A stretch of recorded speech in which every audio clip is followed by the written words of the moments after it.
next, something very interesting. It is, of course, the finale for our first day here at the summit. And this is going to be really interesting. We have got the acclaimed actor Eve Myles in conversation with BAFTA CEO Jane Millichip. We're having a candid conversation about her remarkable career from the early breakout roles to becoming one of Wales's most recognisable on-screen talents. So without further ado, please join me in giving a huge round of applause for the CEO of BAFTA, Jane Millichip. Hiya, Jane.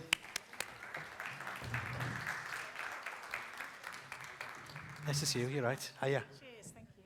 Well, can everybody come forward a bit? Let's all gather round at the front. Please don't be shy at the back. Eve, please welcome to the stage.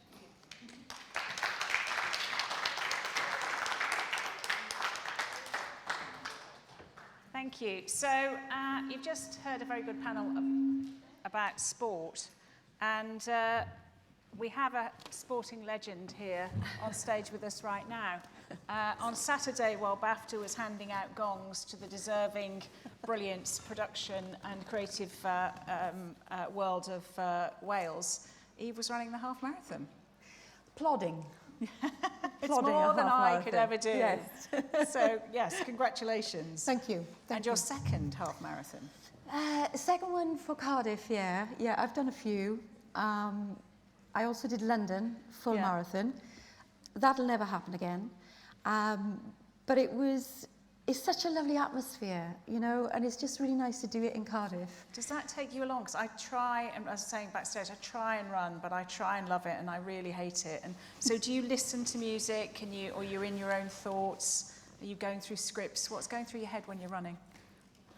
Yeah, I mean, it's a huge part of my job, really. I use it as a tool, especially on, I would say, the show that I did, Keeping Faith. Yeah. Where I had to learn Welsh. That was me getting up at 5 in the morning, and I would plug in the Welsh into my ears, and I'd run for 2 hours, and that's how it kind of started to seep into my brain. So that was a huge thing that helped me to do that. But also I would say that running it's a real comfort to me. Yeah. I really rely on it for my mental health, for my general kind of well-being, and it's my escape. It's my passport to escape, and just to have that little bit of time to myself, whether it's at the beginning of the day or at the end of the day, is very, very precious. That's brilliant. I wish I were like it. I just don't like spending that much time Don't with get me myself. wrong, I'm dreadful at it. I'm dreadful at it. Okay. But I managed to get one foot in front of the other, and I get somewhere with a bit of Well techno. done. Well, I'm very keen to get on to your learning of Welsh. I'm very, very interested to hear more, but I thought we'd start from the beginning. Okay. And you were born in Powys. I'm going to please, the town's name is? Astragunlais. Astragunlais. That's very good. Thank you very much. There we go. And not from a drama or arts background necessarily. No, not in the slightest. So tell us a bit about your family. So I was brought up in Astragunlais, which is a very small mining community in South Wales. A very beautiful place. But we were very short on things like drama and those kind of opportunities. Plenty of talent, and there still is plenty of talent in these places, but you know, very little opportunity. So I was very lucky to have a very good teacher in school who wasn't actually a drama teacher. She came in as a Welsh teacher into school and was an actress, and that's how my kind of journey began. But that's the kind of...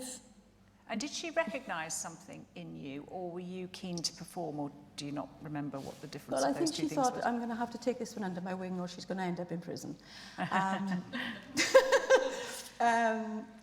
Do you know, I think of where I'm from, it's such a lovely place.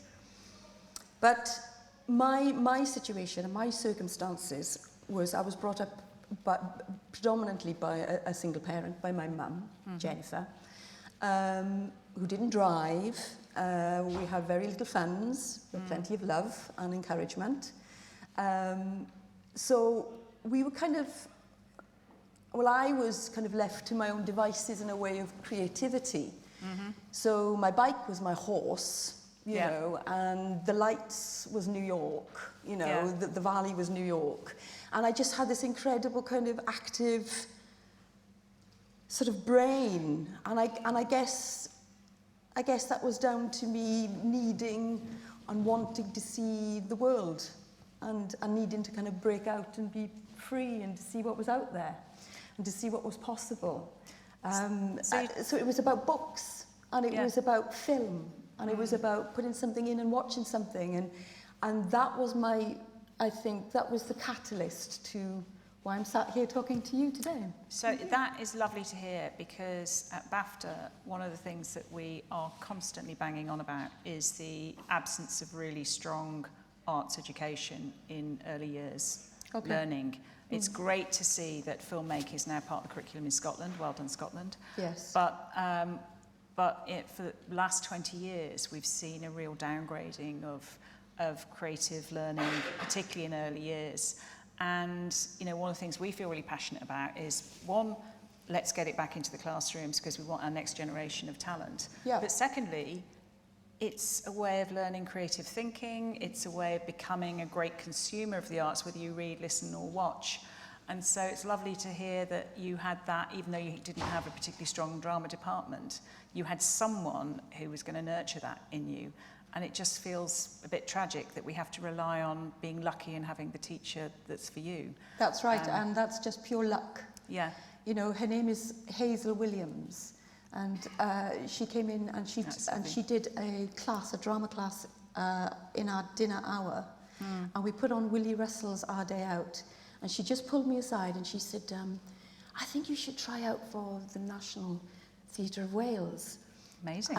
Yeah, and that's how she kind of guided me, and that's how it happened. Otherwise, I'm not sure what would have happened, really, how I would have got there, because there was no facilities to facilitate that. And are your children, do they have an arts bent about them? They're all going to be doctors. Well, You're laughing, that's all I read to them. Well, is they can medical look books. after. Well, that's good. They No. can look after you. My eldest daughter, she wants to be an architect. Okay. My middle daughter will definitely be in the arts, Yeah. and the baby will probably be into MMA fighting. Well, I've got a butcher, fishmonger as one son, and someone studying neuroscience. Extraordinary. So someone to feed me and someone to sort out my adult mind in old age. Yes, so there you go. So bring us on to the Royal Welsh School of Music and Drama. You got in, obviously, and you got on. How was that? I only auditioned for one drama school, and that was because of a friend who made me do it, and I got in. And it's so important, I think. It's so important for the likes of me to have had that opportunity, because when you go to somewhere like that, it's almost like everybody's on a playing ground. Everybody's equal. Everybody's beginning somewhere. And everybody's given a chance to do something and to be creative and to follow their dream, really. I started work also in my second year of drama school, and Dave Bond, who was the head of the drama school at the time, is one of my heroes, because he acted as my agent as well and guided me through my degree and my training, but also helped me on the outside world. But And that was Belonging, was it? my first one was Nuts and Bolts, Okay. and then the second one was Belonging for BBC. Yeah, changed my life. Drama school. It's where I met my husband as well. I know, you're so young. I know. Well, you're still so young, but, you know, you're particularly young. Very old after Sunday.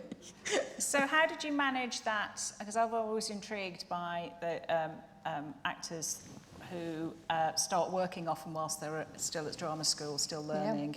And did you ever have that dilemma of, do I finish or do I stay, or was it not an issue in terms of not walking away from the study too early? My dilemma was that I couldn't afford to be there. Okay. And me and my mum had a very candid conversation that the possibility of me pulling out early was very possible. So we'd had a conversation that this might be the the next step, that I might have to come away from it. And this audition came in, and somehow I managed to land it, and therefore I kind of came out of the red, and I was able to stay in college. Amazing. So it really helped me. There was no way that if I could be in college and if I could get my degree, I was the first one in my family. That was my main goal. But then with this kind of industry, and especially in my kind of department, having that opportunity of being on the floor with all those ADs, with Gwen Taylor, who played my mum, with Eros Lynn, who was directing, to have this opportunity was like, it was gold dust. And certainly I think the college gave me all my groundings. It gave me everything I needed. But being on the floor was kind of exactly where you could use it and learn. I still learn to this day on the floor, you know. So it was an incredible opportunity, and I grabbed it with both hands. Good for you. Do you feel that the challenge of socio-economic inequality is still there? Has it got any better or worse since you started? I think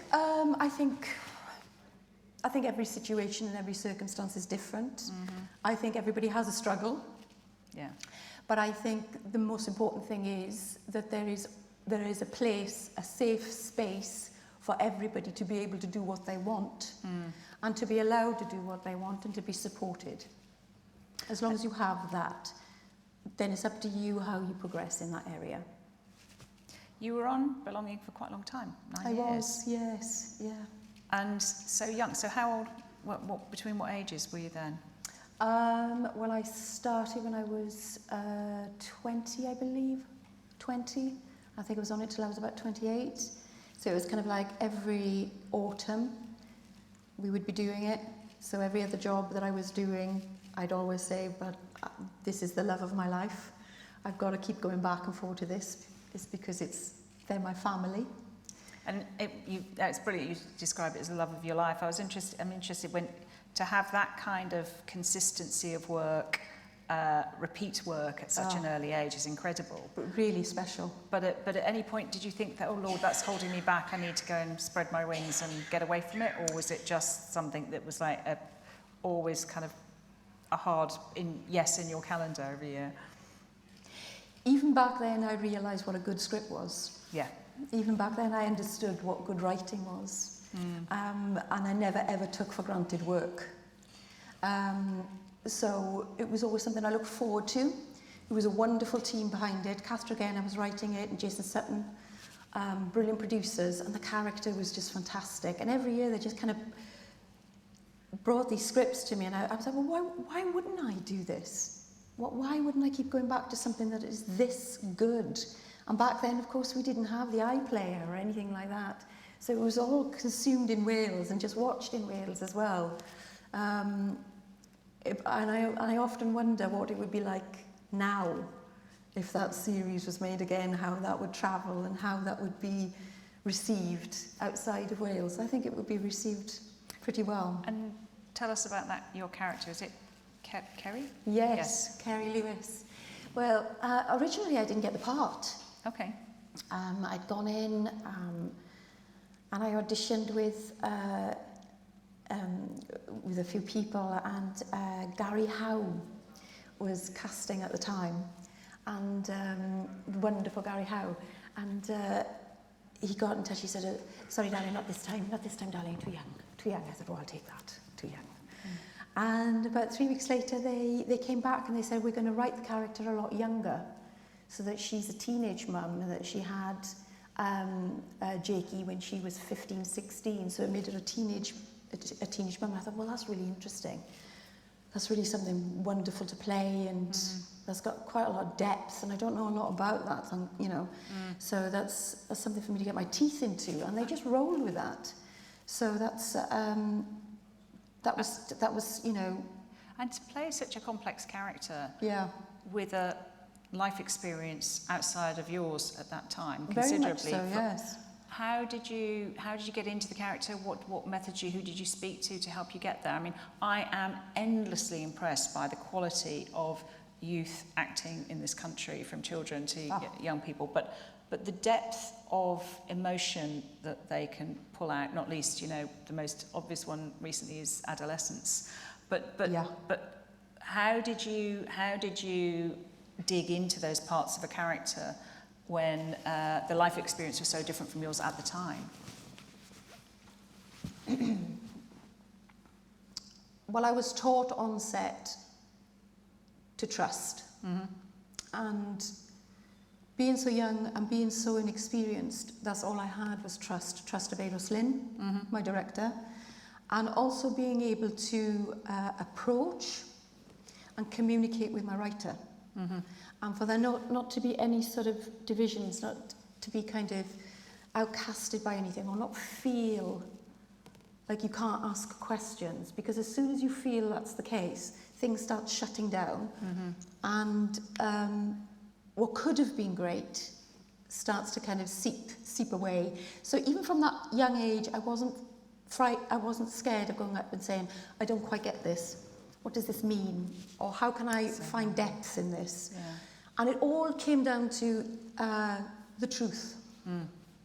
Whether I had experience of being a mother of 15 or not, whether I had experience of dating a man who then dumps me from my mum, I didn't have any of that experience. But what I did have experience in was trusting the script, even at that young age, and to be able to find the truth in that character, in that moment, in that scene. Brilliant. And so the roles rolled in after that, both in TV and theatre. Tell me a little about the theatre. You were at the Royal Shakespeare Company. Yeah. Yeah. How was that? It was, well, I still find it quite difficult to put into words actually what that was. Incredible. Absolutely incredible. I remember me and my mum coming on the train, coming to Cardiff, and part of the audition for Welsh College was that you'd have to have a contemporary piece and a Shakespearean piece. And I took the entire full works with me. I was tiny, and this massive big, and me and my mum would just read it and just enjoy it. We didn't understand any of it, but we enjoyed it. And when that came up, me and my husband, me and my partner, he was my boyfriend at the time, we had auditions on the same week, and they didn't know that we were together or anything like that. And we both ended up getting the season together. Oh, very strangely cast as brother and sister. Which is one we're not going to tell the kids about. It was odd at the time for very, very good reasons, but it was an extraordinary, extraordinary time. I was there for like 15 months. We toured America. We ended up in the West End. Got to do some incredible plays, work with incredible people. And this was kind of just at the catalyst, just at the time where the wave was starting with Russell T Davies down here, with the Doctor Who kind of productions and everything started to kind of take place down here. So it felt like a really kind of hot time in my career. And as you know, any actor will tell you, to play those type of stages and to deliver that type of dialogue is a gift. And do you have a preference on live or filmed content? I don't have a preference, because as soon as I start getting bored with screen, I'm really excited to be back on stage. And then as soon as I get bored with stage, I really like to kind of jump around on the formats. I haven't been on stage for a very long time. I've been offered some lovely stuff. I've been offered many seasons back at the RSC, and I'd love to go back there.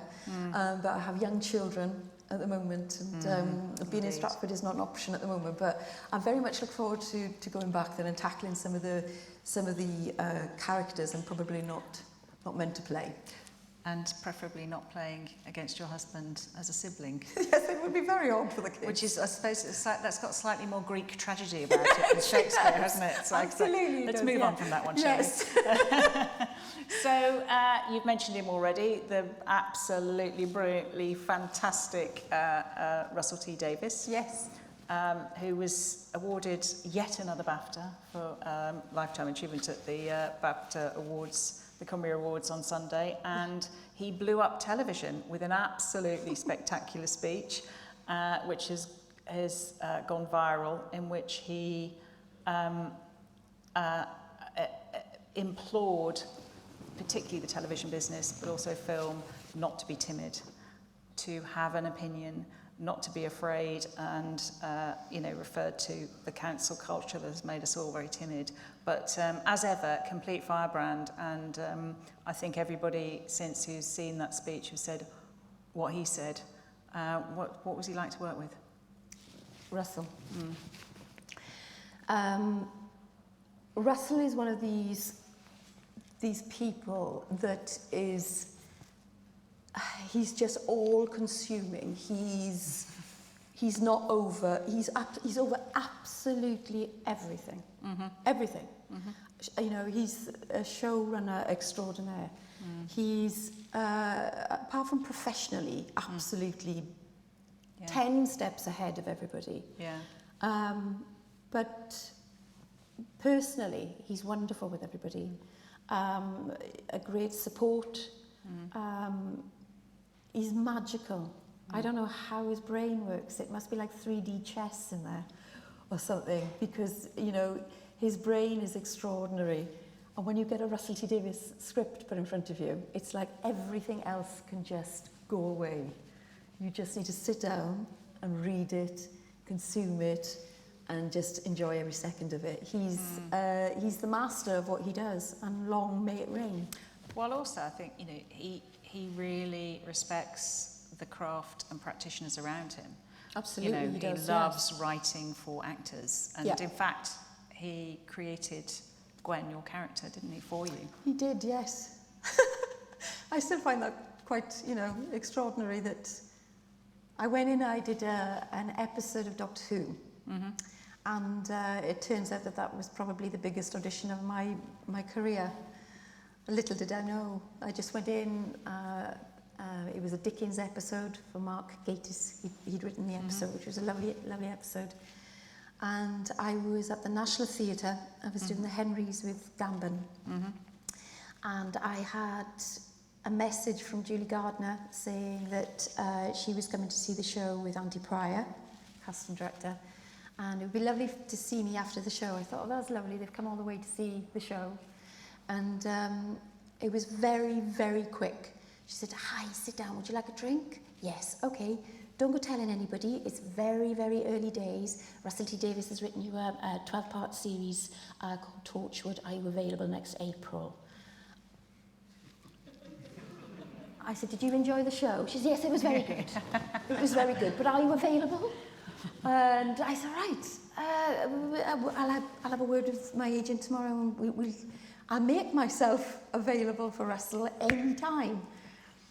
So she said, don't tell anybody, it's, you know, it's very early days. And I said, okay, thank you for coming. It's lovely to see you. And she left. I told everybody. I told absolutely anybody and everybody who wanted to listen. I went, do you know who that was? And she's just said, there's a thing called Torchwood. And so I told everybody, and within 2 days, it was all signed and dusted. And that was the next journey. So you had Belonging, then you had Torchwood, another really iconic series, an iconic character for you, which ran for quite a time. And is that when the time you went to live in the States as well? We did the last series with Stars in the States, which took us, to the Hollywood Hills. And we were in Warner Brothers shooting there for about 9 months. And where did it take your journey as an actor, Torchwood? Because obviously an amazing series to be part of. Hugely popular. Presumably it put you on everybody's dance card at that point as well. But as a journey as an actor, where did it take you, do you think? It was such a changeable series. I think the first time we did the first series, we didn't really know what it was. It was quite experimental, because Russell was doing this really interesting thing of blending sci-fi with domestic drama, but really leaning into the domestic drama part of it.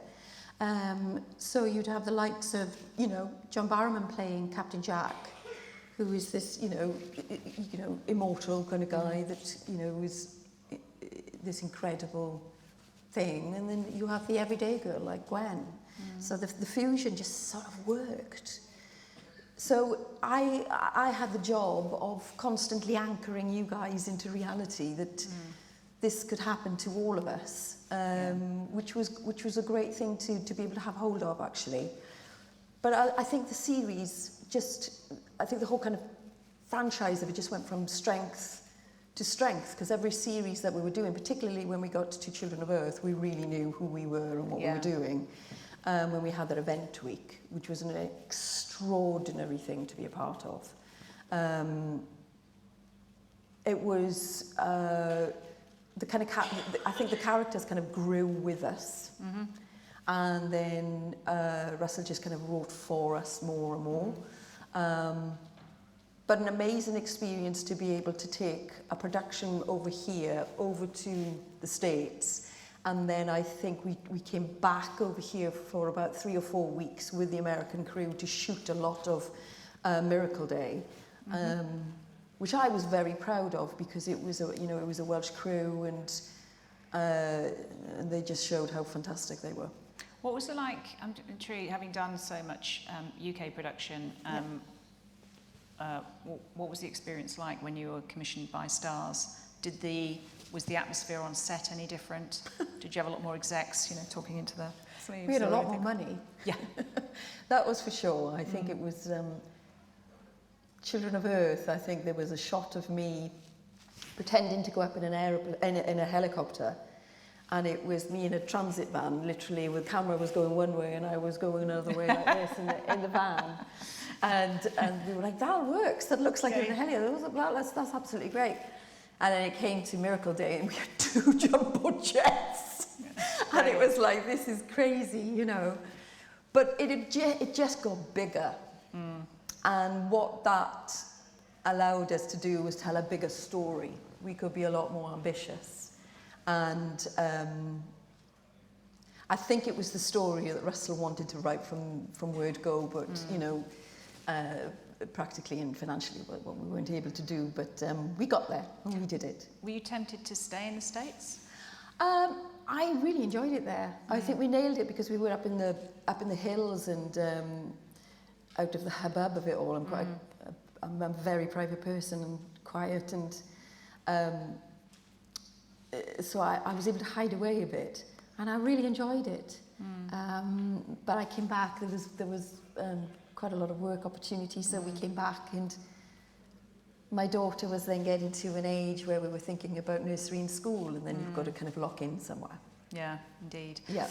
Now, there's a huge amount of work and acting and really amazing stuff between Torchwood and Keeping Faith. I'm going to jump to Keeping Faith for a minute because I want to talk about Welsh.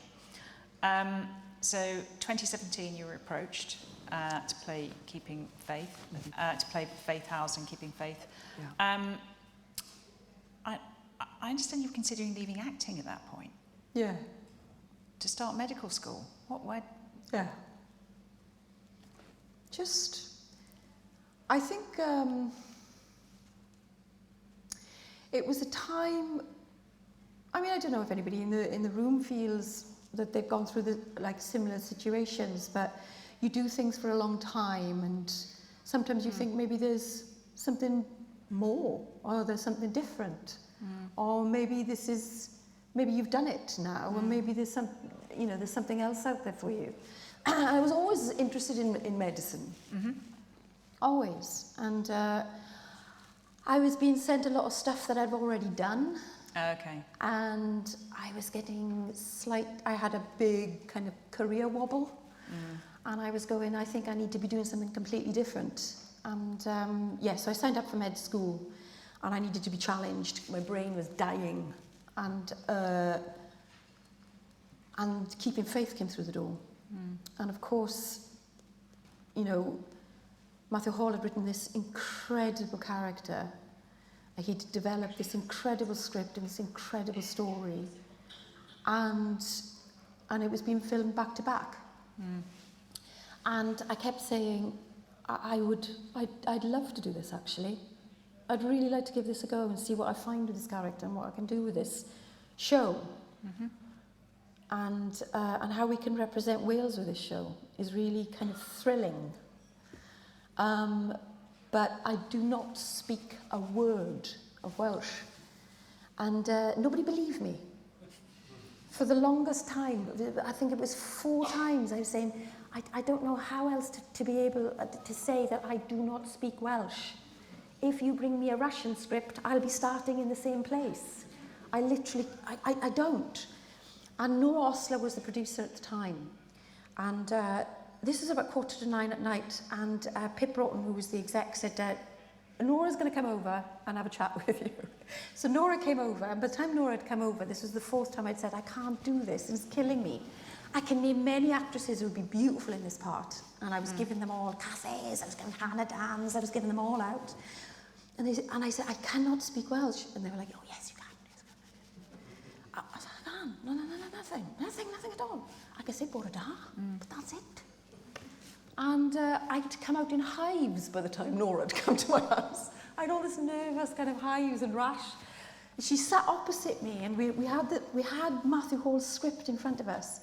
And I said, you must understand that I'm not being obtuse, I'm not being rude, I'm not rebuking you to be... So why did she believe you could do it, do you know? Because they just wouldn't take no for an answer. It's a Welsh thing, isn't it? It just is. And she said, let's read the top line. I said, okay, all right. And I went like that. And Jill, I swear to God to you, she reached across the table and she turned the script upside down. I had it upside down. I didn't know anything. And she went green. She went green, and I thought, oh, now you know. Yeah, now she's listening. And that was it. And she said, we'll start with the alphabet. And 4 months later, I was on set playing, criminal lawyer. And it was the best thing that ever happened to me. Amazing. So I've got so many questions here. Firstly, when anybody learns a language from scratch, they may learn it quite well and conversationally. You may even be able to read a script. Yeah. You were speaking your native language. When someone learns Welsh, when someone Welsh learns Welsh in adulthood, is the accent similar to someone who's learnt it from an early age? Whereas if, me learning Greek now, I would sound like an English person speaking Greek. Yes. So so if your facility with the languages is good, which it clearly is there a tell? Can lifelong Welsh speakers tell that you have, by the accent, whether or not you learnt it as a child or not? Not that it matters, by the way. You were speaking Welsh in a very, very credible way, but I'm just intrigued. I'm sure they could. Right. But I think learning a language, or learning anything new, and I think coming onto the floor, in a professional situation, onto a floor, and I'll never forget the first going, right, unwaith eto yn y Cymraeg, we're going to do it once more now in Welsh, and I remember thinking, can I do it?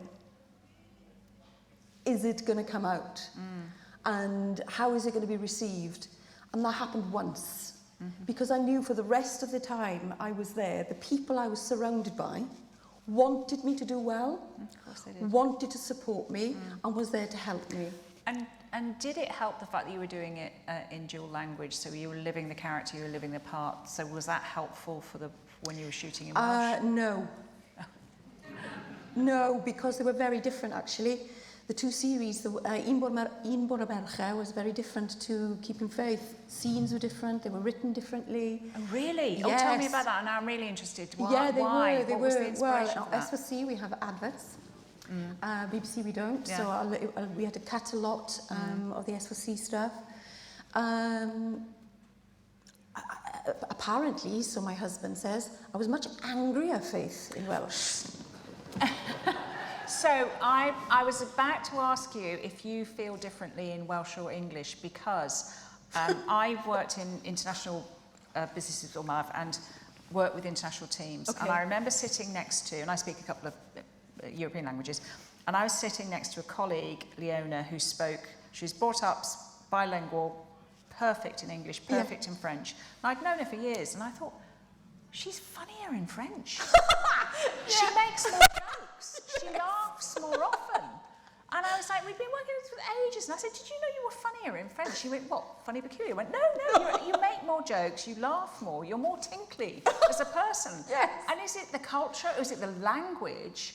So, you know, when you have such fantastic facility with two languages, do you see a difference in yourself in those? Are you a slightly different version of yourself? Clearly Bradley saw it. Bradley saw it, undoubtedly. And the most Welsh I speak at home is normally when I'm angry. It's normally, that just comes out, as you know, I don't know why that is. But there was a difference. There was a great difference. And what I had to do, I used to call it my bag of tricks. Because Pip Broughton used to work, that was the director and producer, she used to work very much in the moment. And at any point she thought it looked or felt or performed like a drama, she would just stop. Right. And go, I'm watching a drama, I don't want to watch a drama, I just need to observe you.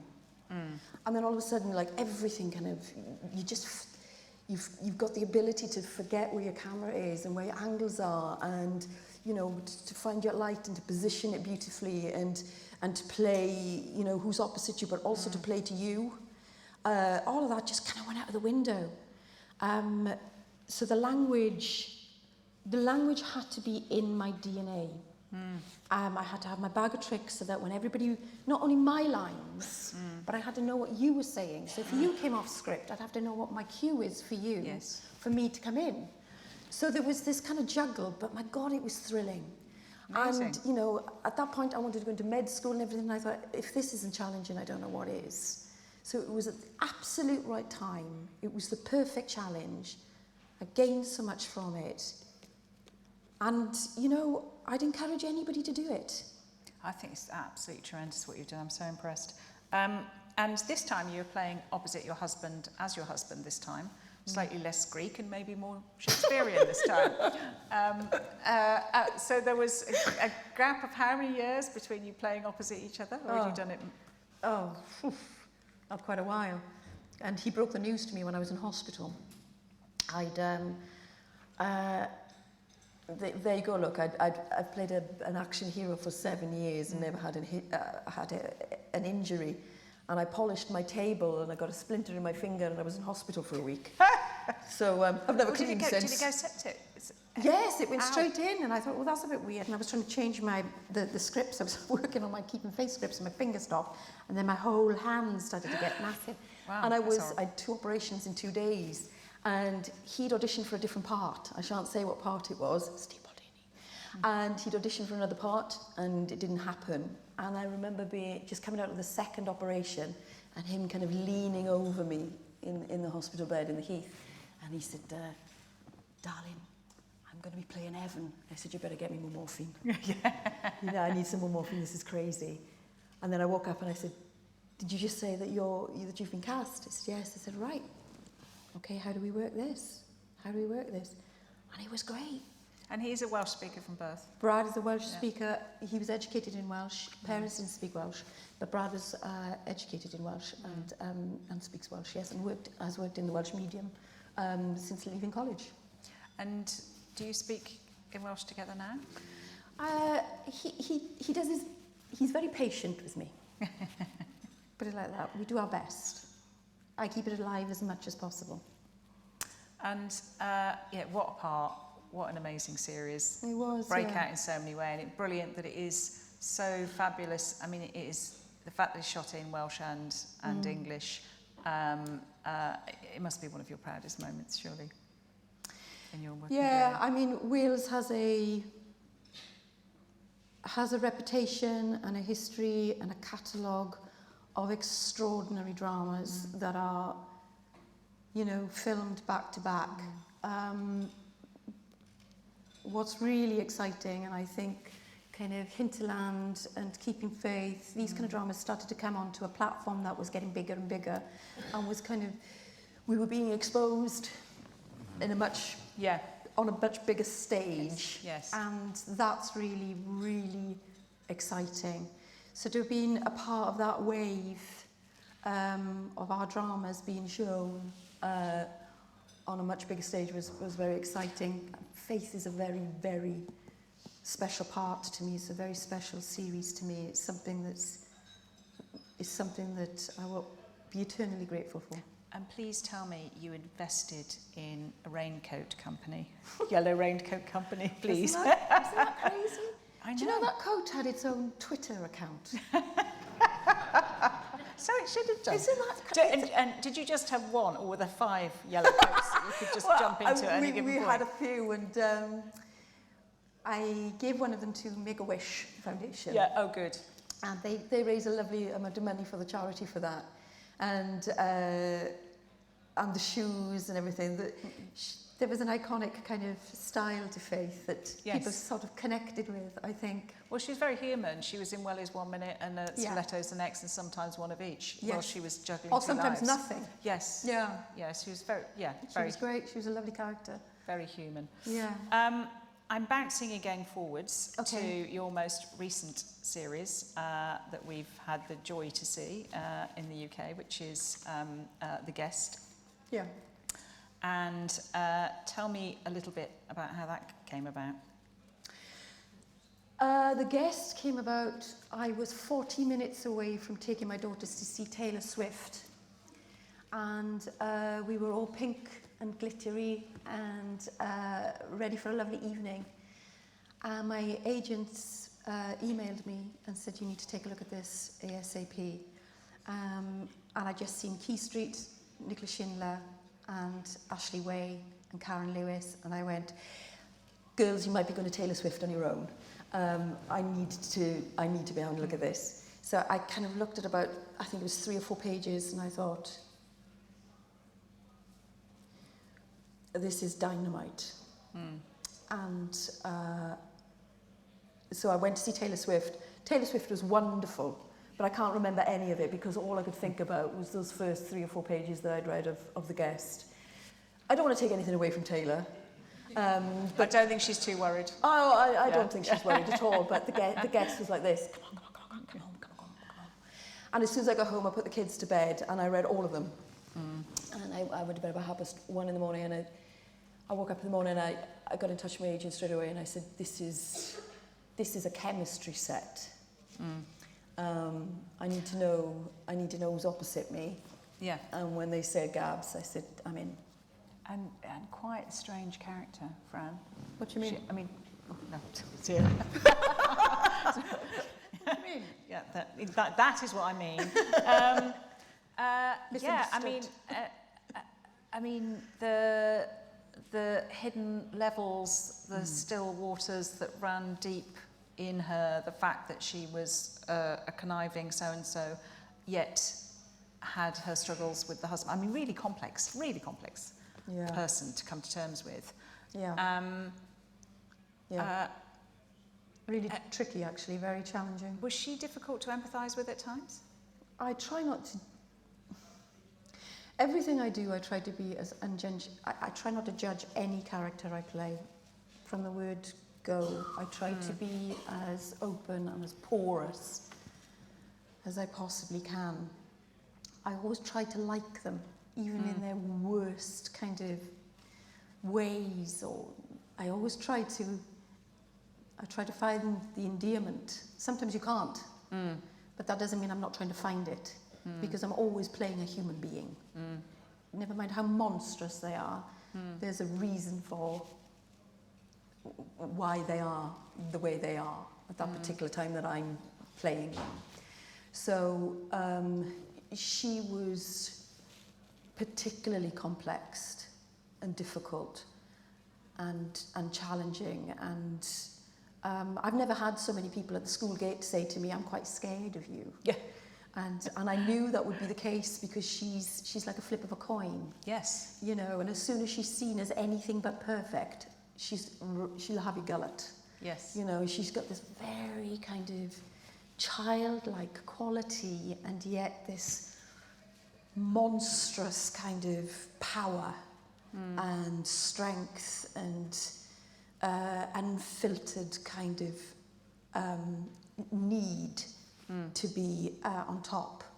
I found it fascinating from the moment I met her, when she takes those two kind of pairs out of the 4-pack. I thought, she's a treat. Oh, yes. She's a treat. Yes. So what can I do with her? You know, what can I find in her? Where do I find the truth in her? There's lots of really little interesting moments where you get, it's a bit strange. We have a clip from early in the season where I think Fran starts to show that she might have another side. Can we play that clip? It's clip 2, I think. Okay. Are we okay to go? Been together since school, so it's like... I've had a varicose vein in my left leg since Christmas 2020. Doesn't mean it's a good thing.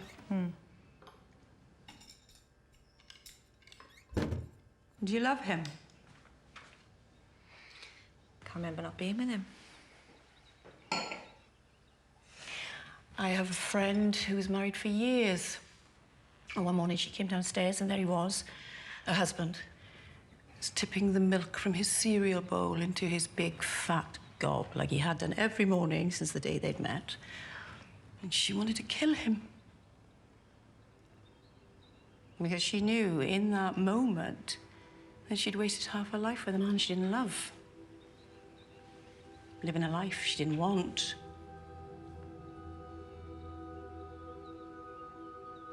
So, that summer, she got onto the dating apps. Oh. She lined up a new man. She moved out, moved on. Never been happier. Just saying. Not sure I want to leave him. And he doesn't even like cereal. No one's saying you have to leave him, Ria. Just call it due diligence. I can give you the name of the app if you want.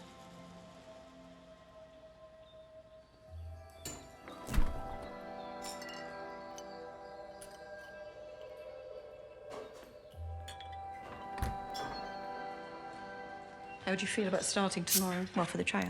I think we're probably beyond a trial. Really? Yeah.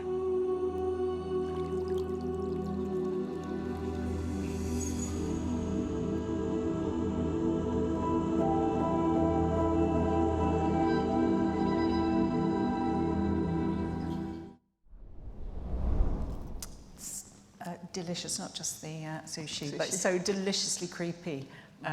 It's got kind of real, kind of old school Hollywood 40s, 50s noir about it, hasn't it? It's and that kind of creeping sense of don't know where we're going with this, but I know it's not all going to be brilliant. It was great. A lot of scenes with the two of you, just the two of you. Yeah. That must have been a real thrill to play. I think it's one of the main attractions for me, actually. It's very rare that you get to do, you know, it was loosely a two-hander in a way. So to be able to have that time on screen, just the two of you, is a real treat. It's quite theatrical. You find it in theatre, you know? Yeah. So to be able to have that time together is, because it just goes deeper. You're just able to mine something much more deeper and forget about anything else. Because at the end of the day, it's almost like somebody's taken one of those huge big bubbles over these two characters and popped us both in there. And it's just, that's the focus. And the dialogue, that can only happen really well if the dialogue is really good. And Matt Barry just did the most extraordinary script. Thank goodness we're now seeing a lot more quality dramas with great roles for women of all ages. Yep. And this is a shining example. When you were considering giving up acting, was that a factor, the quality of the roles for women? Yes, I think that was a factor in a way, but it was also, you know, the stereotyping that you get when you play somebody as strong as a Gwen Cooper. Yeah. You know, that is so recognisable. It's quite difficult to come away from that, or for other people to see you do anything differently to that. So that's when I just jumped back into theatre. I kind of got out of your tellies, and I got back onto stage. So it is, you know, I think it is definitely increasing, and it's definitely getting better, the female-led drama. Thank goodness for that as well. We're very happy to take questions from the audience. If it's quite bright up here. Oh, okay. Could you wait for the mic? There's a mic coming down. Centre aisle. Somebody. There we go. Thank you. Could you say who you are, please? Thanks very much. Hello. My name is Paul Middleton. Hi. I was a very young actor myself, many years ago. Anyway, my question really is: does your memory work on the basis of that you can learn a current show or a current part, or can you go back to shows that you did 10, 15 years ago and still remember them? So do you have a photographic memory, or do you have big trouble learning the lines? We have a thing called ADRs, and normally what that is if there's any sort of sound trouble or problems on the actual recording, you go into a little booth and you either have to do the entire scene again, or cover certain lines that weren't there in the beginning, just to kind of fill gaps and things like that. And normally, as soon as they come up, and whether I've shot 15 months ago or 2 years ago, you know, given post-production is normally quite a long time, I never, ever need the script. It's just, I absolutely know what comes next, before it, after it, to the side of it. It's, I've always been like that, I guess. I mean, even, you know, from Titus Andronicus in the RSC years and years ago, I could probably just absolutely bash all the lines out now. So it's something that I have all these kind of compartments in my brain, and there's a little character in each one of them, and I've hoarded all their lines. Does that fantastic memory run across your life, or are you like me, you can't remember to buy milk from the shop? Don't ask me what I had for breakfast. Okay, fine. Yep. Yeah, so it is very much that bit of the brain. Yes, absolutely. Yeah, fight or flight, I think they call it, is it? Do you have any advice? I mean, the classic cliche question is, what advice would you give to yourself at 20? So I'm going to ask you that question. What advice would you give yourself you at 20? To be more self-accepting, I think. Just to go, you know, my mother used to always say, play the cards you're dealt. Yeah.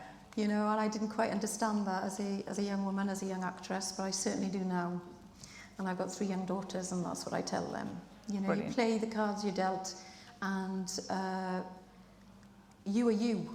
And I think it's really important for people in this industry, certainly starting out, to really own themselves and be happy with themselves. But that can be very difficult if you are from underrepresented groups, marginalised groups, come from a low socioeconomic background, because we know that it's not just about wealth and materialism, it's the confidence that coming from a relatively comfortable background gives you. And if you don't have that, that can be very difficult. Absolutely, and you find yourself feeling at a disadvantage. But it's just a quiet little voice that you can always have within yourself, your own internal voice just going, I'm good enough, and I deserve to be here. You certainly do. Any more questions? I think there was a hand going up somewhere at the back. Any more? Yep, here, also at the front, striped blouse, very nice blouse. Hi. Tell us who you are. Thank Hello. you. Hello, nice to meet you. I'm Hannah and I'm from Screen Skills. Hi. Hi. Love the guest, by the way. Oh, thank you. Big fan. Thank you. Have you ever thought about going into writing, directing or producing yourself? I know you've been talking about other careers and transitions. Is that something that you've ever thought about? Yes, I'd love to. Yeah. Very much so, yes. I was very fortunate to get some experience of being of exec producing on Keeping Faith, series 2 and 3. I'm also exec on the first and the second series now of Crow Girl, which is nice to be involved right from the kind of get-go. I really enjoy it. I really enjoy the production side of it and the development side of it. So yeah, directing, I think I need a couple more years of experience under my wing, and then I'd love to, absolutely, yes. Thank you very much. Thank you. What are you working on at the moment? Just going into Crow Girl Series 2. Brilliant. And I've just finished doing almost said, it's a new series for ITV, which is a 6-part thriller. So A limited or might? Oh, talking of which, the guest. Yes. Fran's still at large, isn't she? She is, yes. Yeah. Season 2? Has it been confirmed? Well, we're getting season 2, aren't we? She's at large. Yeah. So, yes. Wow. Well, let's just hope that she's in Venice. Any more questions? Actually, I'd be very happy to go back to Newport. That house was extraordinary. Wasn't it? Wasn't it? There Yes. used to be an old that was a zoo. Oh, it was my a Lord. nunnery. I felt Yeah. right at home. Yeah, it was a real property porn moment, wasn't it? Because I was like, I kept kind of, a couple of times I actually asked my husband to rewind because I was too busy looking at the mantelpiece. I've been extraordinary. Stop listening. Extraordinary. Yes. I know. It upstaged me in every scene. And actually, the locations are really interesting because I thought with Keeping Faith, it showed me a place in Wales that I wasn't familiar with. Yeah. The setting was extraordinary. Yeah, And it was, and I really enjoyed the fact that I was being brought into part of Wales that wasn't familiar to me at all. And it's such a strong part of, I think, Welsh drama, isn't it? Yeah, absolutely. Yeah, It's the sense of place in every.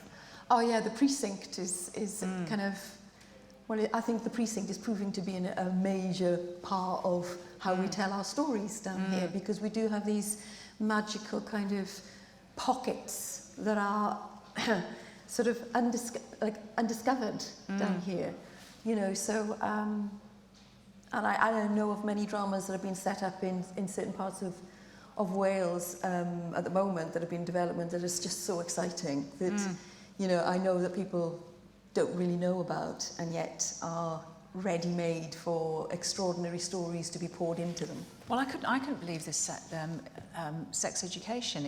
It looked like extraordinary. I didn't know where it looked like. It looked like somewhere on earth that I don't know. That's great.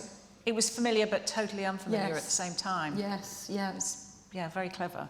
Now everybody's got their hands up now. Oh, in the middle. Could you tell us who you are, please? I'm Loretta Bruce from Strong, Film and TV. Thank you, Eve. That was terrific. Hi. I was wondering if there's a genre, you've done quite a lot of thrillers recently, if there's a genre you particularly enjoy, or maybe most of all, is there something that you wish would land on your desk? Oh, that's a lovely question. Yes, I've had my fair share of thrillers in the last 18 months, I'd say. And my future's looking quite full of them, which is nice. Do you know, I really miss sci-fi. It's very strange. Why? Because I miss the magic. Yeah. I miss that creativity of something that is so extraordinary and making it so ordinary. That's thrilling. I find that really pushes an actor or anybody who's making that type of genre really challenging. And I like that. So I miss the magic of sci-fi. I really do. I'm really enjoying the genre of thriller. I'd love to tap into horror. I'd absolutely love that. Which is having a resurgence at the moment, particularly in film. Yes, it is, yes. So that would be interesting. Have you, your career's largely been TV and on stage? Yeah. What about film and games? I've done one game. I'm not a gamer whatsoever, but The craft of it is extraordinary now. Which I loved. I thoroughly enjoyed that. Film. I'm very interested in doing more film. I'm very interested in doing some more indie films. I love this kind of the smaller, more intimate, character-led films. So there's a few of them on the horizon. So hopefully they'll come off. But look, at the end of the day, I'm a sucker for a really good story. And it's always about the team that's behind it.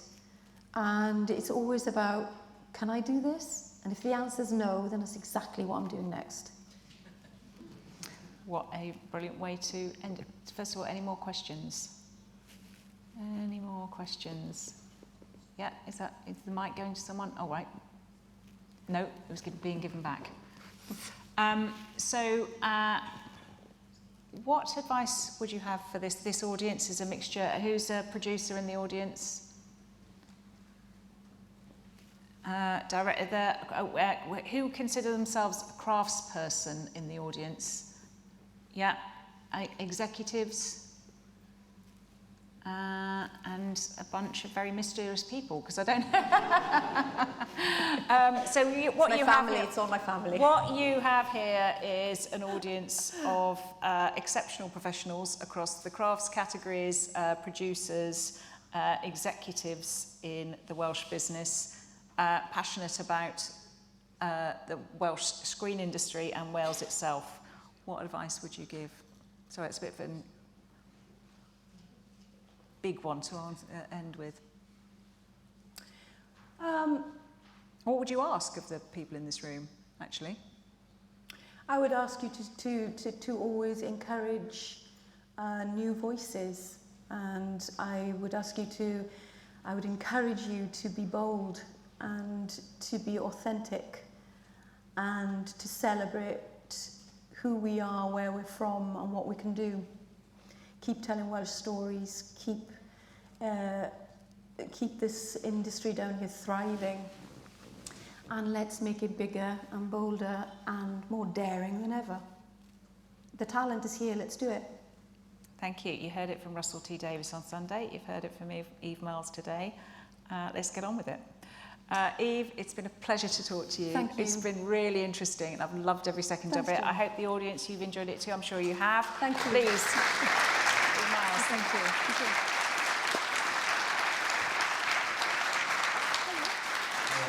Well,